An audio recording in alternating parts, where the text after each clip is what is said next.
Technology. I understand that we have some obstacles to installing it, but I want to talk about some different types of technology that I use, many of which are free. If it weren't for technology, I would not be here teaching today for some obvious reasons, but also because technology sparked my love for writing. When I was 6, my mom bought me a used laptop, and suddenly a whole world opened up to me. Instead of laboring over a few lines, I could write pages and pages each day, which is how I got really started with writing.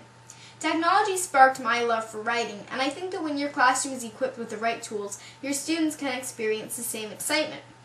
Classroom tool number 3. Give your student access to a computer to compose short writing assignments. So give a check mark if your school either has a computer lab or computers in the classroom or okay, I'm seeing a lot of check marks. And I'll publish that to the screen. Okay, it looks like we have quite a majority. 54% of our audience here says there is a computer lab or computers at their school. Great.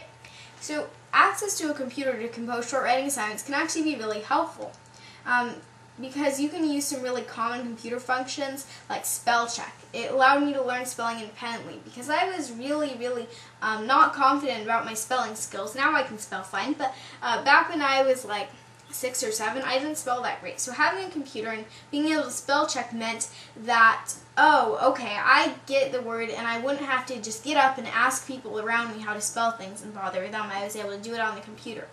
The synonyms option allowed me to expand my vocabulary independently, so I got really frustrated sometimes because, for instance, I was talking about the house was big kind of thing. I didn't want to use big too many times, or nice, or good. These words were too general for me. I wanted to get more precise, so I would use things like the synonyms option to expand the words that I was able to use.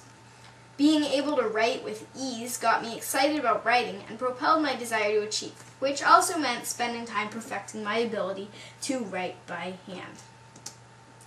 Classroom tool number 4.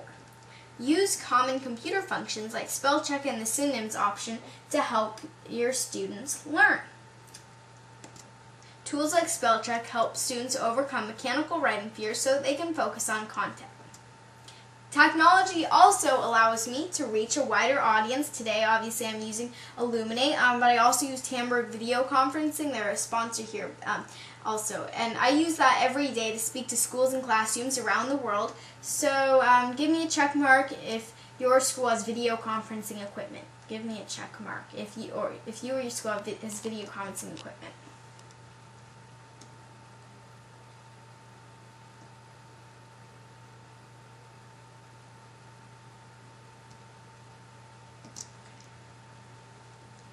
Okay, great. So it looks like a lot of us have video conferencing equipment, and this can be a great boon because when you are teaching about a specific content, then you can get content experts through video conferencing. You can get lots of free programs and low-cost programs if you're having challenges as far as getting content for your budget.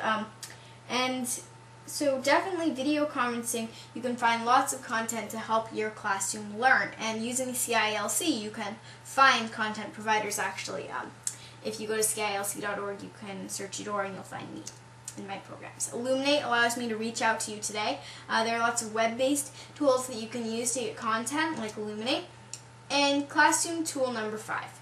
Use distance learning tools like web and video conferencing to spread your message across the miles at any time from anywhere. So you can use this to teach, you can use it to source content for your classroom. It can be a really helpful tool. Now, to show you how technology actually helps me make innovative lessons, here are sample pages from some of my presentations. The first is on personal narrative writing, and the second is on child labor, my favorite topic. We face conflicts and obstacles every day. For example, deciding what to wear, arguing with a friend, running to catch a bus, taking a test, learning how to cook, trying to concentrate, trying to make a basket, one was a little random, overcoming a fear. So I talk to kids, well, we face conflicts and obstacles every day, and this is for personal narrative, and I was talking about, well, how in fictional narrative, then suspense is a big part of it, and suspense is often caused by characters having conflicts and obstacles. And when it comes to personal narrative, we have lots of conflicts and obstacles in our own life too. So I asked kids, well, what are some conflicts or obstacles that you have faced? And if they are having some difficulty coming up with them, I share these different ones. And so definitely having the examples, having some pictures, these simple things can really make a slide much more interactive. And child labor. Now this is a funny one actually. Are you a child laborer? Most of us have to do chores at home. Do you do chores at home? Tell us what some of those chores are. Do you consider yourself a child laborer or not? And I ask students this question, do you consider yourself a child laborer or not? And the amazing response is, everybody does.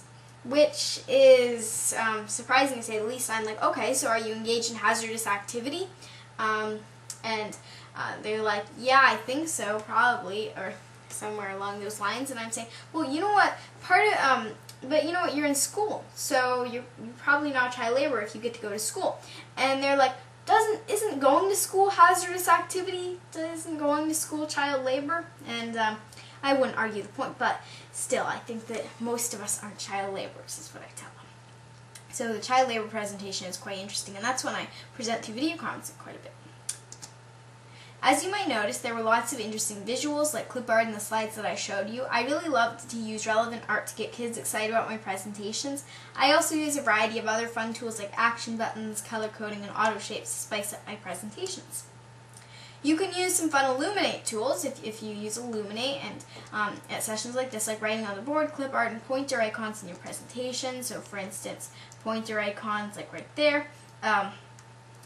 All kinds of different ones that you can use, and so you can post pictures, draw shapes, highlight, and so definitely these tools are available on many different platforms. So it is very, very interesting. Students really love to learn in interactive environments. Oh, and thank you for the time warning. I teach every day using a Promethean Active Board, an interactive whiteboard that lets me demonstrate writing concepts in real time for students to see. And you can create interactivity in your classroom through innovative technology like interactive whiteboards and computers and projectors. As a student who spends lots of learning time on the computer, and a teacher who uses many tech tools to design and deliver my courses to students, I have benefited a great deal from the innovations technology has provided. I have a reciprocal relationship with technology. It gives me the opportunity to learn and then share what I learn with other people. Only when we pay attention to how we learn can we really know how to teach. Thank you, and here's just a quick review of the innovative classroom tools.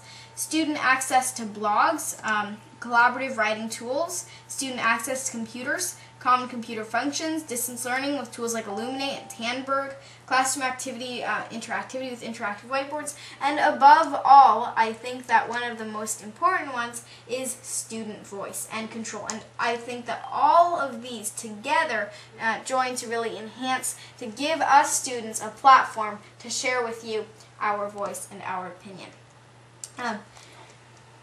So to learn more, you can feel free to visit my website, adorasvtalk.com, and please do visit CILC.org, the Center for Interactive Learning and Collaboration, who is kind enough to provide me this platform to share with you my voice. And you can search for my programs, Adora, in CILC.org.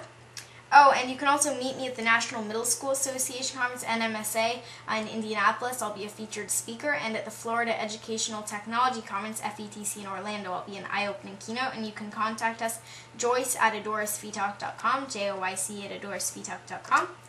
And my books are available for order at my website, adorasvtalk.com, Flying Fingers and Dancing Fingers, and you are welcome to go there to purchase them. Okay, so now